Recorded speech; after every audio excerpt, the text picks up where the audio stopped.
dari kelompok 4 akan mengupas tuntas tentang penelitian sosial. Apa itu penelitian sosial? Penelitian sosial merupakan suatu metode analisis situasi yang merumuskan berbagai masalah sosial dengan maksud untuk menemukan aspek yang baru, memahami sebab akibat beserta hubungannya, mengoreksi, mengadakan verifikasi, dan memperluas pengetahuan. Mengapa seorang peneliti harus melakukan penelitian sosial? Karena penelitian sosial ini adalah suatu metode yang memecahkan berbagai masalah sosial. Tanpa penelitian sosial, peneliti tidak akan mampu memecahkan berbagai masalah sosial. Tahapan penyusunan penelitian sosial, bagian pendahuluan atau preliminary materials. Dalam bagian ini, peneliti menjelaskan sistem logika penulisan agar pembaca dapat diajak mempelajari garis besar isi laporan penelitian dan mengikuti laporan tersebut dengan mudah. Bagian ini terdiri atas beberapa subbagian berikut. 1. Halaman judul. Pada bagian ini, seorang peneliti mencantumkan judul penelitian, penyusun, nama lembaga, nama tempat, dan tahun penyusunan. Kata pengantar, pada bagian ini peneliti menguraikan tujuan penelitian, masalah yang dihadapi, siapa yang memberi sponsor, dan ucapan terima kasih kepada pihak yang memberi bantuan. 3. Daftar isi. Pada bagian ini peneliti menunjukkan bagian-bagian dari laporan sehingga hubungan antara satu bagian dari bagian lain dapat dilihat. Tiap bab atau subbab dicantumkan dengan jelas sesuai dengan urutan dalam nomor halamannya. 4.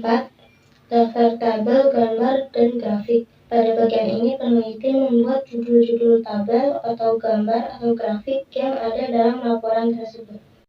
Ya, terima kasih Alinda. Selanjutnya kita bahas tentang isi laporan atau body of paper. Nah, pada bagian ini peneliti menguraikan tentang proses penelitian dan hasilnya. Bagian ini harus mampu menggambarkan pola berpikir ilmiah dalam proses penelitian. Di sini ada 5 subbab. Yang pertama adalah bab pendahuluan. Bagian ini terdiri atas latar belakang, identifikasi, pembatasan dan perumusan masalah, serta tujuan penelitian secara umum dan kegunaan penelitian. Nah, yang kedua ada bab kerangka teoritis atau tinjauan pustaka. Bagian ini berisi tentang pengkajian teori yang dipergunakan seperti pembahasan, penyusunan berpikir, dan perumusan hipotesis. Selanjutnya akan dijelaskan oleh Fatir. Terima kasih. 3. Bab metodologi. Bagian ini menjelaskan tentang tujuan penelitian secara operasional, seperti tempat, waktu penelitian, metode penelitian, pendekatan penelitian, dan jenis penelitian. 4. Hasil penelitian dan pembahasan. Bagian ini merupakan inti laporan penelitian yang diketahui oleh pembaca.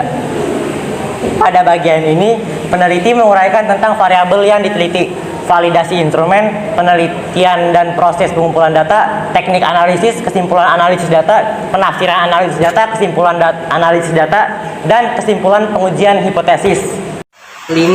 Bab kesimpulan dan saran. Pada bagian ini berisi tentang deskripsi singkat mengenai masalah hipotesis dan hasil penelitian. Kesimpulan harus dibuat singkat, padat, dan jelas. Adapun saran hendaknya dibuat untuk implikasi teoritis, praktis, dan kegunaan bagi peneliti lanjut. C. Bagian penutup. Bagian ini berisi tentang bahan-bahan penunjang penelitian seperti berikut. Pada bagian penutupan teks laporan penelitian, ada 3 hal yang harus kita amati. Yang pertama adalah daftar pustaka.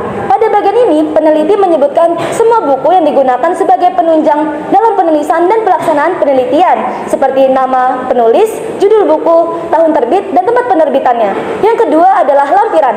Pada bagian ini berisikan hal yang perlu diketahui oleh pembaca, seperti wawancara, daftar pengamatan, dan format kuesioner, dan dokumentasi lainnya seperti naskah dan foto.